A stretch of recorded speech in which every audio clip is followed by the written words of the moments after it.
السلام علیکم ورحمۃ اللہ نحمدہ ونصلی علی رسولہ الکریم اما بعد فاعوذ باللہ من الشیطان الرجیم بسم اللہ الرحمن الرحیم رب اشرح لی صدری ویسر لی امری واحلل عقدۃ من لسانی یفقہوا قولی۔ سورہ الانفال آیت نمبر 52 سے انشاءاللہ کرنا ہے، پارہ 10 ہے۔ کدابی مانند مثال آل فرعون کی، والذین من قبلہم اور وہ لوگ جو ان سے پہلے تھے، کفروا انہوں نے کفر کیا بآیات اللہ کی آیات کا، فاخذہم اللہ تو پکڑ لیا ان کو اللہ نے بذنوبہم بے وجہ ان کے گناہوں کے، ان اللہ بے شک اللہ تعالیٰ قوی طاقتور ہے، خوب قوت والا ہے، شدید العقاب سخت عذاب دینے والا ہے۔ تو فرمایا یہ جا رہا ہے، یعنی اس طرح سے یعنی عبرت دلائی جا رہی ہے کہ دیکھو جیسے فرعونیوں کا پہلے حال ہوا، جیسا کہ ان کے ساتھ دستور رہا، ویسے ہی وہ ہو سکتا ہے۔ اور ان کا حال کیا ہوا کہ جب انہوں نے اللہ کی آیات کو جھٹلایا تو اللہ تعالیٰ نے ان کو ان کے گناہوں کی سبب پکڑ لیا۔ بے شک اللہ تعالیٰ وہ خوب قوت والے ہیں، سخت عذاب دینے والے ہیں، ٹھیک ہے۔ تو جو بھی لوگ اس طرح کریں گے، یعنی کہ دابی آل فرعون، جیسے مشرکین مکہ کا حال فرعونیوں جیسا ہے کہ وہ اللہ تعالیٰ کی آیات کا انکار کر رہے ہیں، تو اللہ تعالیٰ کا دستور کیا رہا ہے کہ جو بھی اللہ تعالیٰ کی آیات کو جھٹلاتا ہے، اللہ تعالیٰ ان کے گناہوں کی وجہ سے ان کو پکڑ لیتے ہیں، اور اللہ تعالیٰ اس پر خوب قدرت رکھتے ہیں، خوب طاقت رکھتے ہیں، اور اس کا عذاب بہت سخت ہے۔ یعنی کہ ڈرایا جا رہا ہے، اللہ سبحانہ وتعالیٰ ہمیں بھی جو ہے وہ بچائے ایسے لوگوں کے حالات سے اور دستور سے۔ تو فرعونیوں کا خاص طور پر جو ذکر ہے نا، تو تکبر آپ یہ دیکھیں کہ جو تکبر ان میں تھا وہی ہم دیکھتے ہیں کہ مشرکین مکہ میں، اور خاص طور پر ابو جہل کے تکبر کے بارے میں ہم نے ابھی پڑھا ہے نا، ٹھیک ہے۔ اور فرعونی یہ لوگ بھی بطرن اتراتے ہوئے نکلے تھے، اور ادھر دستور یعنی حال فرعون والوں کا کیا تھا کہ ان میں کون اتراتے ہوئے نکلا تھا، آپ کو یاد ہوگا انہی میں سے ایک دن وہ نکلا تھا باہر اپنے پورے مال و دولت کے ساتھ، اور ہاں، قارون ہے نا، ٹھیک ہے۔ قارون جس کے پاس ہاں، خزانہ تھا۔ بہت خزانے تھے، اور اس کے خزانوں کو اٹھانے کے لیے بھی اونٹوں کی ایک جماعت جو تھی یا لوگوں کی، وہ اس سے عاجز آ جاتی تھی، یعنی اس کے جو خزانوں کے کنجیاں تھی نا، ان کو ہی اٹھانے کے لیے۔ اب آج کل تو خیر ایک کلک پہ آپ کے سارے خزانے پڑے ہوئے ہوتے ہیں، لیکن اس زمانے میں تو بڑے بڑے تالے اور جو لگتے تھے، اور پھر اس کی کنجیاں چابیاں بنوائی جاتی تھی، استغفر اللہ۔ تو وہ اسی طرح ہی اپنے شان و شوکت اور مال و دولت کی نمائش کرتے ہوئے ایک دن باہر نکلا تھا، اور پھر جب آتا ہے کہ پھر اس کو زمین میں اس کے مالوں سمیت ہی دھنسا دیا گیا، اور وہ گہرائیوں تک یعنی دھنستا ہی چلا جائے گا،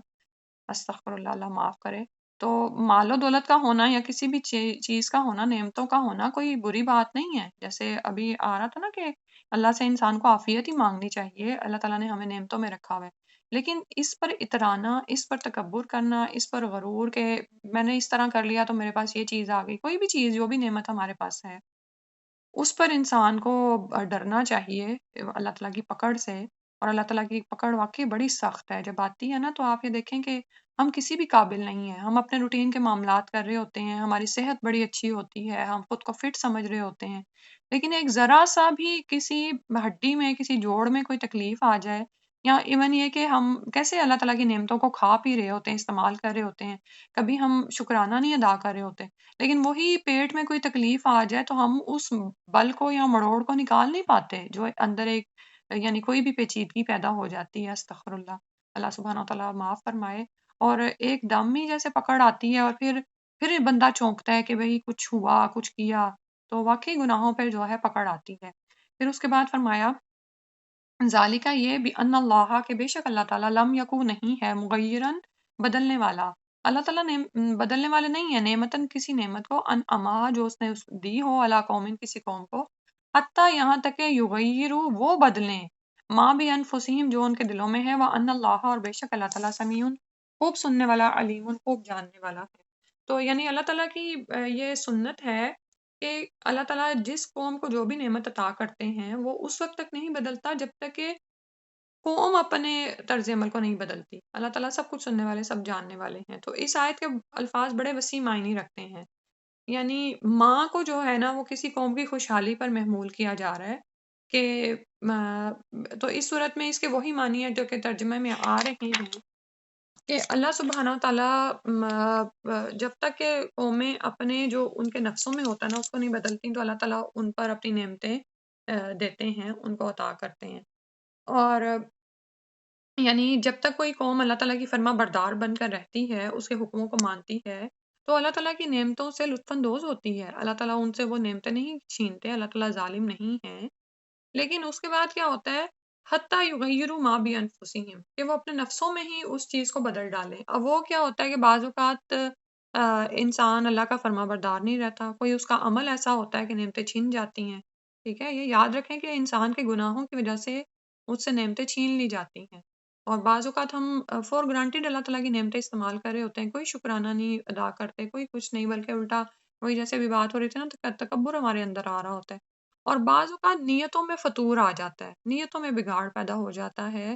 تو اللہ تعالیٰ کی نعمت پھر چھین لی جاتی ہے۔ ٹھیک ہے، اور اگر یہاں پر ایک اور اس کا آیت کا اس طرح سے بھی مفہوم کیا جا سکتا ہے، جو کہ سامنے نظر آنے والا بھی ہے، کہ اگر یعنی ماں کو اگر کسی قوم کی بدحالی پر محمول کیا جائے، مصائب پر، تکالیف پر، کہ جب تک لوگ اپنی حالت کی بدحالی اور مصائب کو دور کرنے کی کوششیں نہیں کرتے، تب تک اللہ تعالیٰ بھی ان کو اسی حال میں رہنے دیتے ہیں، جس حال میں وہ ہوتے ہیں۔ ٹھیک ہے، جیسے مشہور شعر بھی آپ نے سنا ہوگا، خدا نے آج تک اس قوم کی حالت نہیں بدلی، نہ ہو جس کو خیال آپ اپنی حالت کے بدلنے کا۔ ٹھیک، تو اللہ سبحانہ و تعالیٰ ہمیں سمجھ کی توفیق عطا فرمائے، کہ پہلا تو اس میں سمجھ یہی ہے کہ ہم اپنے اگر معاملات کو اللہ تعالیٰ کے ساتھ بگاڑتے ہیں نا، تو پھر اللہ سے ہم کیا توقع کر سکتے ہیں؟ ٹھیک ہے، الا یہ کہ اللہ تعالیٰ پھر بھی نعمتیں دیتا چلا جائے اور وہ ہمارا امحال کا وقت ہو کہ ہمیں مہلت دی جا رہی ہے۔ ٹھیک ہے، اور پھر یہ ہوتا ہے کہ نعمتیں ملی بھی ہوتی ہیں، لیکن ہماری نیتوں میں بگاڑ آ جاتا ہے، یعنی اس طرح سے ہم اس کو اللہ کی راہ میں نہیں لگاتے، اس کا شکر نہیں ادا کرتے، یا نیتوں میں فتور آتا ہے، تکبر آ جاتا ہے، یہ ساری چیزیں۔ اور پھر یہ کہ اگر ہم برے حالوں میں ہیں، تو ہمیں اپنی حالت کو سنوارنے کی کوشش کرنی چاہیے۔ ٹھیک ہے، تو اور سب سے بڑھ کر تو یہی کہ جب ہم خود کو یہ کہتے ہیں نا کہ نہیں میں نہیں بدل سکتی، اچھا میرے سے تو یہ بار بار غلطیاں ہوتی ہیں، تو پھر اللہ تعالیٰ بھی آپ کو توفیق نہیں دیتے۔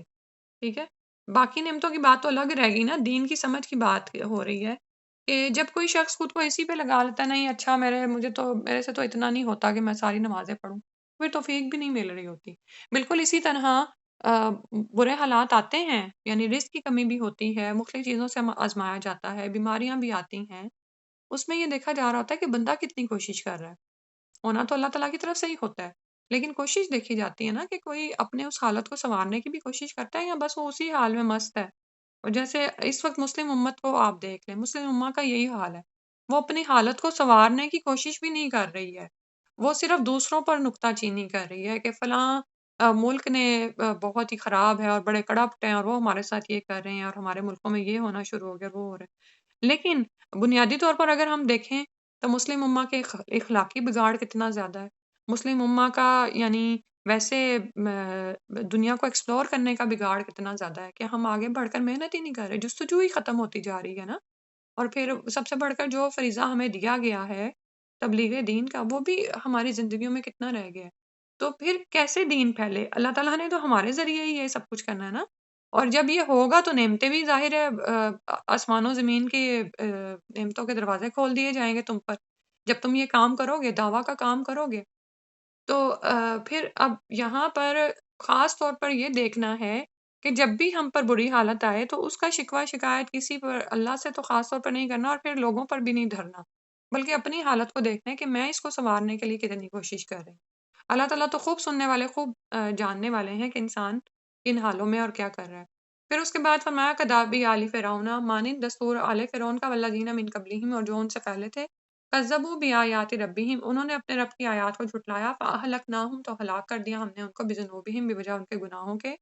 واغرقنا، اور غرق کر دیا ہم نے آل فرعون، فرعون کی آل کو، وکل کانوا ظالمین، اور وہ تھے ہی سب کے سب ظالم۔ یعنی کفار مکہ سے پہلے اللہ تعالیٰ نے آل فرعون پر اور بہت سی دوسری اقوام پر، والذین من قبلہم، جو تھیں ان پر انعامات کی بارش کی تھی، لیکن انہوں نے انعامات کی ناقدری کی، ان کی نیتوں میں بھی فتور آ گیا، اللہ کا شکر ادا کرنے کی بجائے اور اس کی فرما برداری کرنے کی بجائے وہ کذبوا، زال پہ دیکھیں شد آ رہی ہے کہ انہوں نے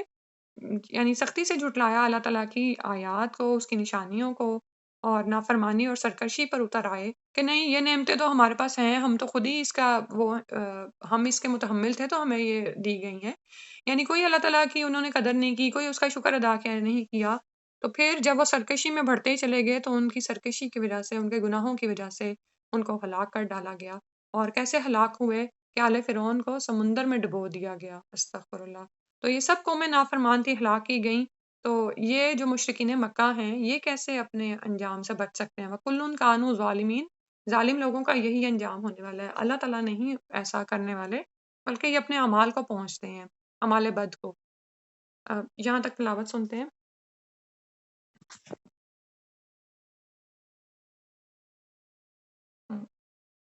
ایک سیکنڈ مجھے نا یہ تلاوت بعد میں کر رہتے ہیں، انشاءاللہ پورا کر لیں اس کو. اگلی آیت نمبر 55 ہے. اِنَّ بے شک شر الدوابی بدترین جاندار یا جانور عند اللہ اللہ کے نزدیک. دابا جو ہوتا ہے نا وہ زمین پر چلنے والی ہر وہ جو چیز ہے نا اس کو کہا جاتا ہے نا. تو سارے ہی جو بھی جاندار ہیں اور ان میں سے بدترین اللہ کے نزدیک الذین وہ لوگ ہیں کفر جنہوں نے کفر کیا فہم لا یؤمنون تو وہ ایمان نہیں لاتے. استغفر اللہ. اب یہاں پر جو ہے مخلوق کو ہی یعنی یہ ان لوگوں کو جنہوں نے کفر کیا ہے ان کو ہی جاندار کہہ دیا گیا ہے اور بدترین جاندار کہا گیا ہے. تو اللہ کے نزدیک زمین پر چلنے والی مخلوق میں سب سے بدترین لوگ کون ہیں؟ جو کہ حق کو ماننے سے انکار کر دیتے ہیں، کفر کرتے ہیں، اور فہم لا یؤمنون پھر وہ اس کو کسی طرح بھی قبول کرنے پر تیار نہیں ہوتے. اور بدترین کس لحاظ سے ہیں کہ باقی جو جاندار ہیں نا ان سے جتنا کام مطلوب ہے وہ تو وہ کر رہے ہوتے ہیں. آپ یہ دیکھیں کہ کوئی ایک چھوٹا بھی جانور آپ لیں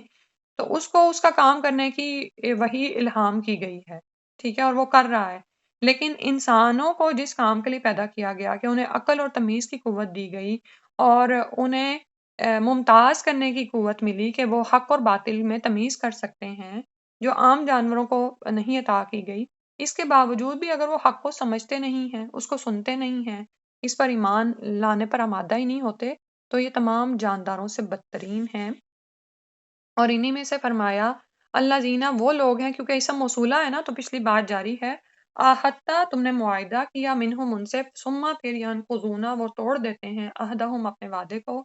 فی کل مرۃ ہر دفعہ وہم لا یتقون اور وہ ڈرتے نہیں ہیں. ٹھیک ہے، تو ان میں سے وہ لوگ ہیں جن کے ساتھ آپ نے معاہدہ کیا یعنی بدترین لوگ. اور ان بدترین لوگوں میں کون لوگ ہیں؟ یہود ہیں، جو کہ مدینہ کے یہود جو ہم کل پڑھ رہے تھے نا سیرہ میں بھی کہ مدینہ کے ارد گرد 3 قبائل آباد تھے نا، بنو قینقاع ہیں، بنو نذیر ہیں، بنو قریظہ ہیں. تو کیا کرتے تھے کہ بار بار معاہدے توڑتے تھے. جب رسول صلی اللہ علیہ وسلم مدینہ تشریف لائے ہیں تو ہم جانتے ہیں کہ آپ صلی اللہ علیہ وسلم نے مدینہ کے یہودیوں سے بھی معاہدے کچھ کیے تھے، ٹھیک ہے، اور اسی طرح مشرکین سے، قبائل عرب سے بھی معاہدے کیے تھے. یہ سب کچھ جو تھا میثاق مدینہ کے نام سے مشہور ہوا تھا، ٹھیک ہے. اور یہودیوں سے جو معاہدہ ہوا تھا وہ کیا تھا کہ مسلمان اور یہود آپس میں امن و آشتی سے رہیں گے، کوئی ایک دوسرے پر ظلم و زیادتی نہیں کرے گا، ان کے تعلقات خیر خواہی اور فائدہ رسانی کی بنیاد پر ہوں گے. مدینہ پر اگر کوئی باہر سے حملہ آور ہوگا تو مسلمان اور یہود مل کر اس کا دفاع کریں گے اور اخراجات بھی حصہ رسدی ادا کریں گے، یعنی اپنا اپنا پارٹ اس میں جو بھی مال لگے گا وہ کریں گے. یہود اپنے جھگڑوں کا اپنی شریعت کے مطابق خود ہی فیصلہ کریں گے. ہاں اگر وہ چاہیں تو اپنے مقدمات رسول اللہ صلی اللہ علیہ وسلم کے پاس فیصلہ کے لیے لا سکتے ہیں. اس صورت میں آپ صلی اللہ علیہ وسلم کا کیا ہوا فیصلہ ان پر نافذ العمل ہوگا. اور اس میں ہم دیکھتے ہیں نا کہ شادی شدہ زنا کا کیس آپ صلی اللہ علیہ وسلم کے پاس آیا تھا، لیکن ان پر لازم نہیں تھا کہ وہ یہ لے کر آتے. اور اسی طرح قریش اور ان کے مددگاروں کو پناہ نہیں دی جائے گی. کوئی آدمی اپنے حلیف کی وجہ سے مجرم نہ ٹھہرے گا، یعنی حلیف جیسے ابھی ہم نے پڑھا نا جو ساتھی قبیلہ ہوتا ہے اس کی وجہ سے، کہ یعنی اگر کسی کے ساتھی قبیلہ نے کچھ کیا تو اس کا بار اس کے دوسرے ساتھی پر نہیں پڑے گا. اور اس معاہدہ کے سارے شرکاء پر مدینہ میں ہنگامہ آرائی اور کشت و خون حرام ہوگا. اس معاہدہ کے فریقوں میں اگر کوئی جھگڑا ہو جائے تو اس کا فیصلہ رسول اللہ صلی اللہ علیہ وسلم کریں گے، یعنی رسول صلی اللہ علیہ وسلم کو حکم مانیں گے یہ لوگ. سیرت ابن حشام سے یہ میں نے تھوڑی سی آپ کے سامنے پڑھی ہیں. تو اور یہودیوں کے تینوں قبائل نے اس معاہدے کو تسلیم کیا تھا، لیکن ان کی فطرت میں ہی کیا تھا احط منہم ثم ینقضون عہدہم کل مرہ فی کل مرۃ، کہ ہر بار ہی معاہدے توڑتے تھے. اور آپ یہ دیکھیں کہ بارہا انہوں نے ایسا کیا، جیسے کہتے ہیں نا کہ خون میں اور ان کی وراثت میں یہ چیز شامل تھی کہ وعدوں کو توڑتے تھے اوس و خزرج کے درمیان ایک دفعہ انہوں نے دشمنی ڈالنے کی کوشش کی، منافقین کے ساتھ مل کے لگے رہتے تھے کہ کسی طرح ایک دفعہ کیا کیا کہ ایک مسلمان عورت بنو قینقاع کے بازار میں ایک سونار کے ہاں گئی تو ان لوگوں نے شرارت سے اس کو ننگا کر دیا، نعوذ باللہ من ذالک۔ تو اس پر فریقین میں بلوا بھی ہوا، یعنی مسلمانوں اور کافروں کے وہ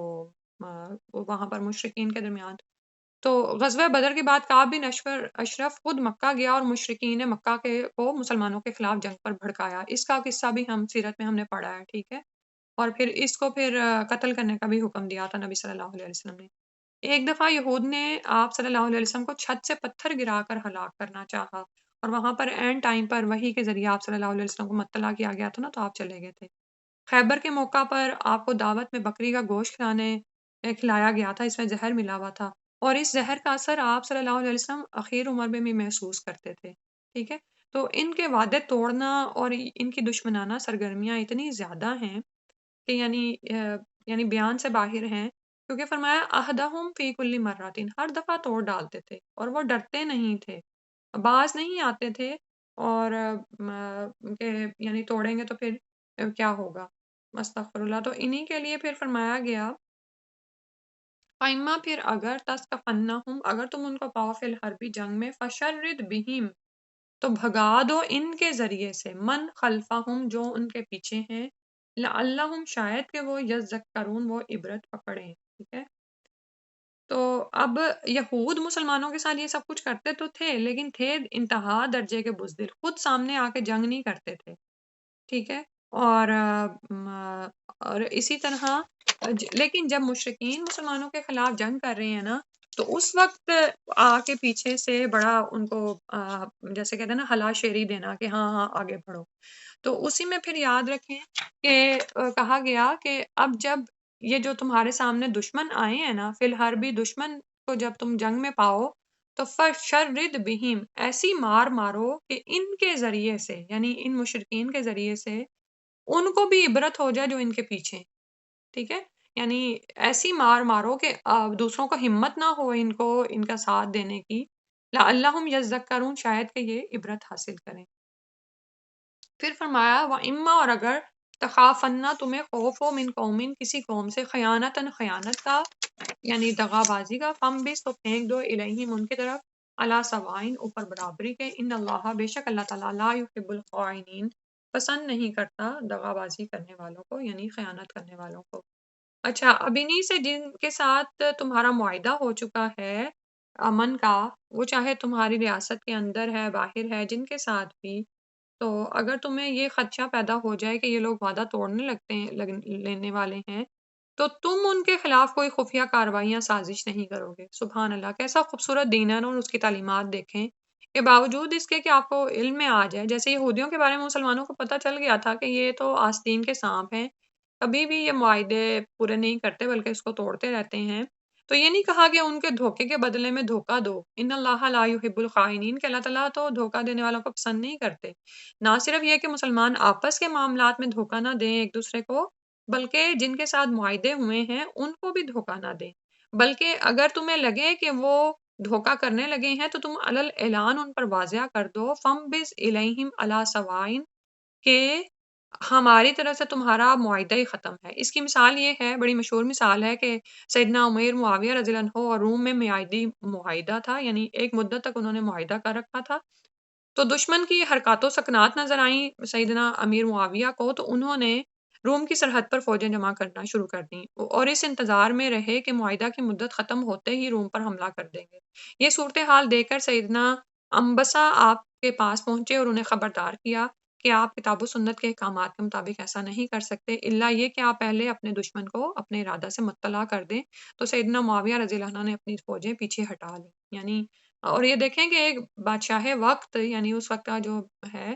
وہ اپنی فوجوں کو پیچھے لے جائے، اور ایک صحابی کے یہ یاد کرانے پر کہ اللہ کے رسول کا یہ حکم نہیں ہے، ٹھیک ہے، اور نہ ہی قرآن میں یہ آیا ہے، بلکہ قرآن میں تو یہ فرمایا گیا ہے کہ اگر تم ان کی طرف سے کوئی خیانت کا خدشہ رکھتے ہو تو ان کے معاہدے کو ان کے اوپر برابر کر دو کہ بھئی ہماری طرف سے کوئی معاہدہ نہیں ہے، ٹھیک ہے۔ اور پھر فرمایا وَلَا يَحْسَبَنَّ الَّذِينَ كَفَرُوا سَبَقُوا، اور نہ وہ سمجھیں وہ لوگ جنہوں نے کفر کیا کہ وہ سبقت کر گئے، اِنَّهُمْ لَا يُعْجِزُونَ، بے شک وہ عاجز نہیں کر سکتے۔ یعنی یہ جو لوگ ہیں جو کہ جن کے ابھی یعنی معاہدے کا ہی جیسے ذکر ہو رہا تھا، تو فرمایا کہ اسلام تو ایک ایسا دین ہے کہ ہمیشہ غالب ہے اور غالب رہے گا، اور یہ الگ بات ہے کہ اس وقت ہمیں نظر یہی آ رہا ہے کہ مسلمان مغلوب ہیں، اور اس زمانے میں بھی آپ یہ دیکھیں کہ مسلمانوں کے ذہنوں میں یہی خیال آتا تھا کہ وَلَا يَحْسَبَنَّ الَّذِينَ كَفَرُوا سَبَقُوا، کہ ہاں وہ لوگ یہی سمجھتے تھے کہ بھئی کافر جو ہیں سبقت پا رہے ہیں، تو اللہ تعالیٰ نے فرمایا اِنَّهُمْ لَا يُعْجِزُونَ، یہ عاجز نہیں کر سکتے اسلام کو، ٹھیک ہے۔ ہاں یہ بات ہو سکتی ہے کہ یعنی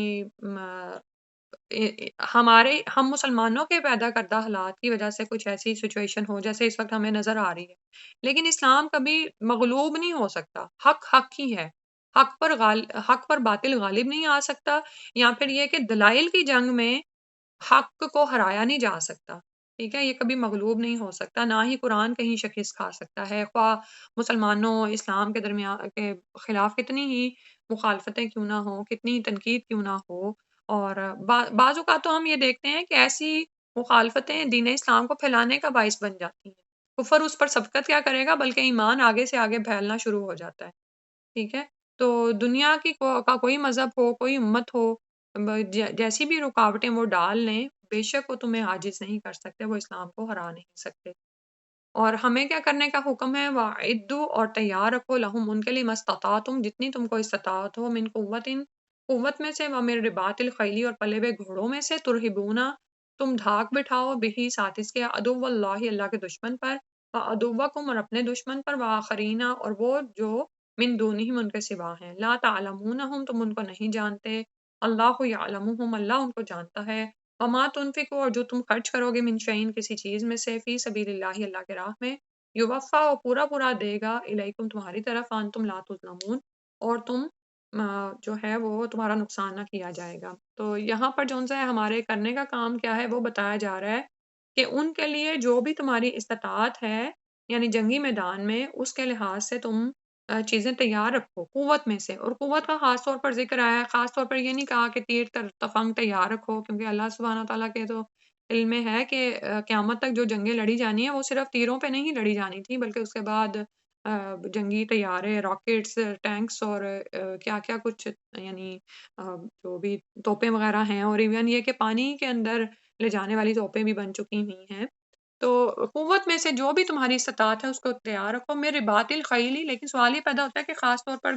سواریوں کا جب ذکر آیا تو گھوڑوں کا ذکر کیوں آیا ہے؟ اس کی ایک وجہ تو یہ ہے کہ گھوڑے ہی ان کو یعنی جب قرآن پہلے نازل ہو رہا ہے تو گھوڑے ہی سامنے نظر آ رہے ہیں، ٹھیک ہے۔ اگر یہاں پر کوئی اور چیز کا ذکر کیا جاتا تو اس طرح سے وہ توجہ کو ہی وہ ڈسٹریکٹ کر دیتا نا، تو لیکن گھوڑے کی پیشانی سے نبی صلی اللہ علیہ وسلم نے فرمایا کہ قیامت تک کے لیے خیر باندھ دی گئی ہے۔ آپ یہ دیکھیں کہ آج بھی گھوڑے جو ہیں وہ قوت کا سمبل ہوتے ہیں، ٹھیک ہے، اور یعنی ایک اسٹیٹس سمبل بھی ہیں،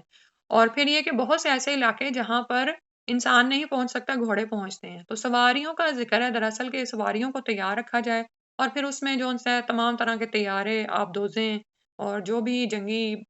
سواریاں ہوتی ہیں وہ سب اس میں شامل ہو جائیں گی، ٹھیک ہے۔ اور خاص طور پر گھوڑے بھی ہو سکتے ہیں کہ، اور گھوڑوں کے ساتھ تو نا بہت ساری احادیث بھی آتی ہیں کہ یعنی جیسے ایک میں یہاں پہ پڑھ جاتی ہوں، بخاری کتاب الجہاد کی حدیث ہے، سیدنا ابو ہریرہ رضی اللہ عنہ کہتے ہیں کہ آپ صلی اللہ علیہ وسلم نے فرمایا، جو شخص اللہ کی راہ میں جہاد کے لیے گھوڑا پالے اور اس کی وجہ اللہ پر ایمان اور اس کے وعدوں کی تصدیق ہو، تو بلا شبہ اس گھوڑے کا کھانا پینا، لید، پیشاب قیامت کے دن اس مجاہد کے ترازو میں بطور نیکی رکھے جائیں گے، ٹھیک ہے۔ تو یہاں پر یہ یاد رکھیں کہ جب گھوڑے کا ذکر یہاں پر، کیونکہ قوت سے مراد ہر طرح کی قوت ہے نا، جنگی قوت، تو رباط الخیل سے مراد ہر طرح کی سواریاں ہیں، تو وہ حدیث جو کہ یعنی گھوڑے کو پالنے پر آئی ہے اس باقی ساری چیزوں پر بھی آئے گی، ٹھیک ہے۔ ترہبون بھی، یعنی وہ ساری بشارتیں جو کہ گھوڑوں کو پالنے پر ہیں وہ اس پہ بھی آئیں گی۔ ترہبون بھی، تم اس کے ذریعے سے ڈراتے ہو اللہ کے دشمن کو اور اپنے دشمن کو، اور وہ جو ان کے پیچھے ہیں، یعنی پھر ان کا وہ جو ان کے پیچھے ہیں اس کا کیا بات ہوئی کہ یعنی وہ ڈر جائیں، عبرت حاصل کریں۔ ٹھیک ہے؟ اور یہاں پر ایک اور بات یاد رکھیں کہ جیسے کہ جہاد کے بارے میں ہم جانتے ہیں کہ جہاد صرف تلوار کے ذریعے سے نہیں ہوتا، ٹھیک ہے؟ جہاد تو ہے نشر و اشاعت کر کے بھی، دین کو پھیلا کر بھی۔ تو اس میں ہم جو بھی قوت ہے مستطاعتم، ہم میں سے جس کی بھی جو استطاعت ہے نا، اس کے ذریعے سے خود کو تیار رکھیں۔ جو آگے آگے نئے نئے فتنے پیدا ہو رہے ہیں نا، اور وہ ہمیں بعض اوقات ہمارے علم میں نہیں آتے، لیکن لوگ ہمیں بتا رہے ہوتے ہیں، تو اس وقت ہم بیٹھے سوچنا شروع ہو جاتے ہیں کہ اچھا اب اس کا کیا جواب دیا جا سکتا ہے۔ یعنی میں نشر و اشاعت کے حوالے سے بات کر رہی ہوں نا، تو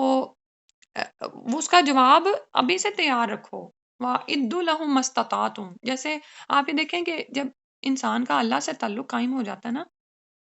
اور اسی طرح اس کا قرآن سے ایک قلبی تعلق قائم ہوتا ہے، تو جو اور پھر یہ کہ احادیث کا علم جب انسان حاصل کرتا ہے نا، تو پھر ان باتوں پر اس کو شک نہیں رہتا کہ آگے آگے کیا فتنے پیدا ہونے والے ہیں۔ اور پھر کوئی اس کو جب وہ کوئی فتنہ بتاتا ہے نا، تو اس کے ذہن میں فوراً خیال آ جاتا ہے کہ اچھا مجھے اس طرح سے اس کی رہنمائی کرنی ہے۔ ٹھیک ہے، بات سمجھ آ رہی ہے؟ مثال کے طور پر آج ہی کوئی خاتون آپ کے پاس آتی ہیں اور وہ کہتی ہیں کہ جی میرا بچہ جو ہے وہ فزیکل، یہ جو آج کل نعوذ باللہ یہ چیزیں جو جو کچھ وہاں پہ پبلک اسکولوں میں پڑھا رہے ہیں، تو اب آپ وہ کہتی ہیں آ کے بھئی آپ اس بارے میں کیا رائے دیتی ہیں؟ اب آپ چپ کر کے اس کو سن رہی ہیں۔ وہ کہتی ہے زیادہ تر خواتین تو اپنے بچوں کو یہ تعلیم دلوا دیتی ہیں کہ آخرکار تو اس کو پتہ چلنا ہے۔ اب آپ نے سوچنا ہے کہ آپ نے اس کی کس طرح سے رہنمائی کرنی اور کس طرح اس کو اس بے حیائی کے طوفان سے بچانا ہے، جو کہ پبلک اسکولوں میں عام ہوتا چلا جا رہا ہے۔ اور اس کے علاوہ بھی کہ جنس کا تعین جو بھی اب کوئی ہماری وہ چوائس نہیں رہی، انسان کو اختیار کی آزادی دے دی گئی ہے اور اسکولوں میں بھی نعوذ باللہ یہ چل رہا ہے اور اتنا زیادہ عام ہوتا جا رہا ہے۔ تو یہ سب کچھ احادیث سے ہمیں پتہ چلتا ہے نا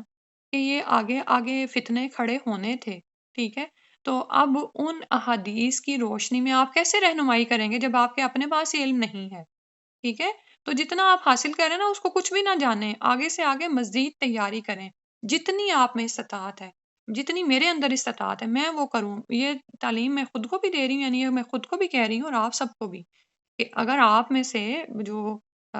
میں اب نام نہیں لینا چاہ رہی، لیکن جو مزید کر سکتی ہیں نا، زیادہ قوت کے ساتھ خود کو تیار رکھیں کہ مجھے کس طرح، اور سب سے بڑھ کر قوت تو ایمانی قوت ہی ہے اور وہ جڑے رہنے سے آتی ہے، تقویٰ سے، ٹھیک ہے؟ تو گھوڑوں کو تیار رکھنا ہے، سواریوں کو تیار رکھنا ہے، اور ہم نے کس چیز کو علم کے میدان میں کبھی بھی ہارنا نہیں ہے۔ ترہبون بھی عدو اللہ، اللہ کے دشمنوں کو بھی، یعنی وہ عورت جو اپنا بچے کا مسئلہ لے کر آپ کے پاس آئی ہے نا، اس کو آپ نے اتنا پمپ کر کے بھیجنا ہے کہ وہ آگے جا کے ڈرے نہیں لوگوں سے،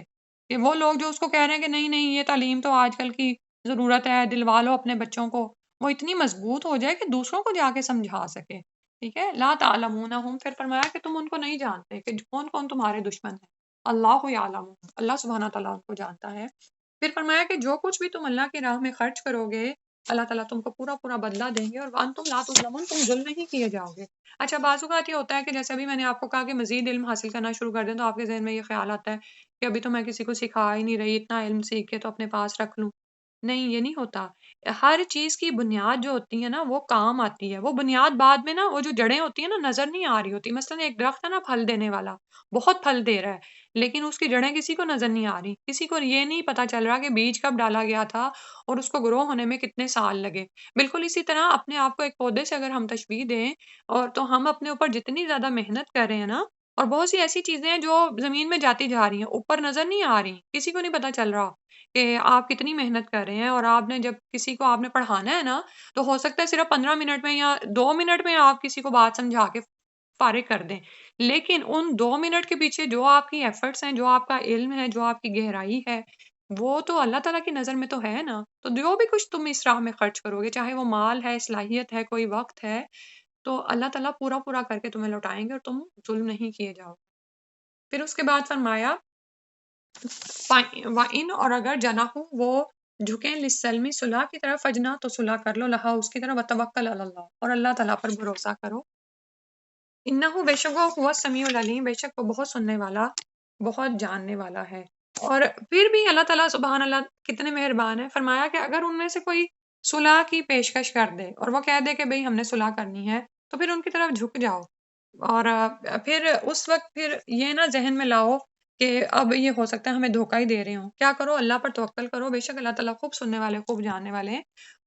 جس وقت وہ دشمن تھے تب بھی تو تمہاری اللہ نے ہی مدد کی ہے، تو اب بھی اللہ تعالیٰ ہی ان کے چالوں کو جانتے ہیں اور ان کے دلوں کے حال کو جانتے ہیں کہ وہ کیوں تم تک آئے ہیں۔ پھر فرمایا وَإِن يُرِيدُوا، اور اگر وہ چاہیں ان يَخْدَعُوكَ کہ وہ آپ سے دھوکا کریں، فَإِنَّ حَسْبَكَ اللَّهُ، تو اللہ آپ کو کافی ہے۔ یعنی وہ دوستی کی آڑ میں اگر وہ یعنی دشمنی کی آڑ میں وہ تم سے دوستی کر رہے ہیں اور تم کو دھوکا دے رہے ہیں، تو یاد رکھو کہ اللہ تمہیں کافی ہے۔ والذی، وہی تو ہے وہ ذات، ایدہ کا، جس نے تمہاری مدد کی تھی، بنصری ہی، ایدہ کا زور دیا تھا تمہیں، یعنی تمہاری پشت پناہی کی تھی، بنصری ہی، اپنی مدد کے ساتھ، وبالمؤمنین، اور مومنوں کی تائید کے ساتھ۔ ٹھیک ہے، تو جب ایسا ہو کہ کوئی تمہاری طرف صلح کا ہاتھ بڑھائے اور وہ کہہ رہا ہے کہ میں مان گیا، میں نے سر تسلیم خم کر دیا، تو ہمارے لیے کیا ہے پھر کہ اس کی جو بھی پچھلی زندگی گزری ہے اس کو اس کے لیے تان نہ بنائیں اور اس کو یہ نہ کریں، بلکہ اللہ پر بھروسہ کریں کہ ٹھیک ہے، یہ جو بھی اس کا معاملہ ہے وہ اللہ تعالیٰ کے ساتھ ہے، میری مدد کو تو اللہ سبحانہ و تعالیٰ ہی کافی ہے۔ اور پھر وہ وقت یاد کرایا جا رہا ہے، وہ اللہ بین قلوبہم، اور اس نے الفت ڈال دی تمہارے دلوں کے درمیان، لو انفقت ما فی الارض جمیعا، اگر تم خرچ کرتے جو کچھ بھی زمین میں ہے، ما الفت بین قلوبہم، یعنی سارے کا سارا جو کچھ بھی زمین میں ہے تم خرچ کر ڈالتے تو تم ان کے دلوں میں محبت نہیں ڈال سکتے تھے۔ یعنی یہ رسول صلی اللہ علیہ وسلم کو کہا جا رہا ہے کہ اللہ سبحانہ تعالیٰ ہی کا فضل و کرم ہے کہ اللہ تعالیٰ نے صرف 3 سال کے عرصے میں یعنی لڑنے والے قبائل کے درمیان اتنے ہی آپس میں جانی دشمن تھے، ان کے درمیان ایسی الفت ڈال دی تھی کہ اگر تم زمین کا سارا مال بھی خرچ کرتے تو تم یہ الفت نہیں ڈال دے سکتے تھے۔ ولیکن اللہ الف بینہم، اللہ نے ان کے درمیان الفت ڈال دی، انہ، بے شک وہ، عزیز، زبردست ہے، حکیم، حکمت والا ہے۔ تو آپ یہ دیکھیں کہ عرب کا جو قبائلی نظام تھا اور آپس میں وہ ایک دوسرے کے جانی دشمن تھے، اور یہاں پر چونکہ مدنی قبائل کی بات ہو رہی ہے تو اوس اور خزرج کی یہی کیفیت تھی نا کہ ایک دوسرے کے خون کے پیاسے تھے اور ایک دوسرے کو صفا ہستی سے مٹانے پر تلے ہوئے تھے، لیکن کس طرح سے اخوت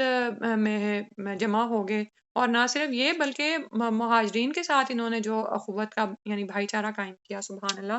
تو یہ اللہ تعالیٰ کی قدرت کا کرشمہ تھا، اس کی کمال حکمت کی دلیل تھی کہ اس نے باطل کی سرکوبی کے لیے کس طرح سے ان کے درمیان محبتیں ڈال دی۔ ٹھیک ہے،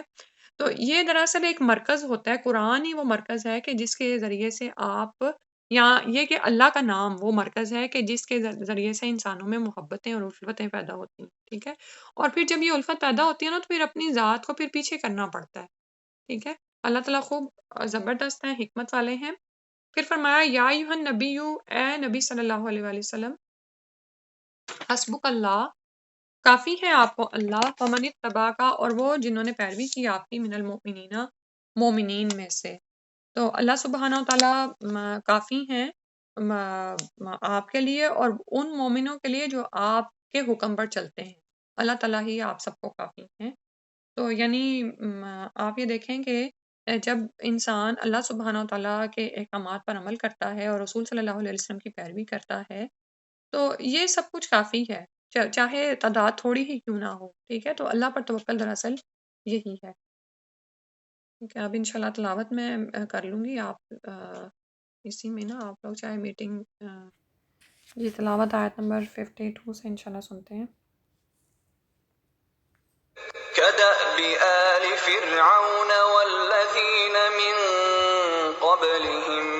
كفروا بآيات الله فأخذهم الله بذنوبهم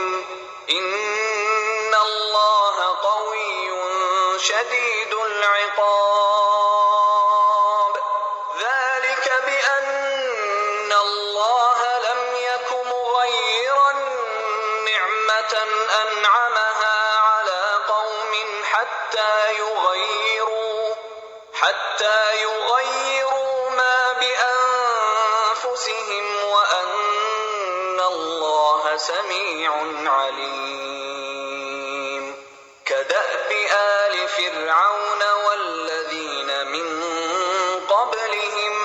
كذبوا بآيات ربهم فأهلكناهم بذنوبهم وأغرقنا آل فرعون وكل كانوا ظالمين إن شر الدواب عند الله الذين كفروا الذين عاهدت منهم ثم ينقضون عهدهم في كل مرة وهم لا يتقون فإما تثقفنهم في الحرب فشرد بهم من خلفهم لعلهم يذكرون وإما تخافن من قوم خيانة فانبذ إليهم على سواء إن الله لا يحب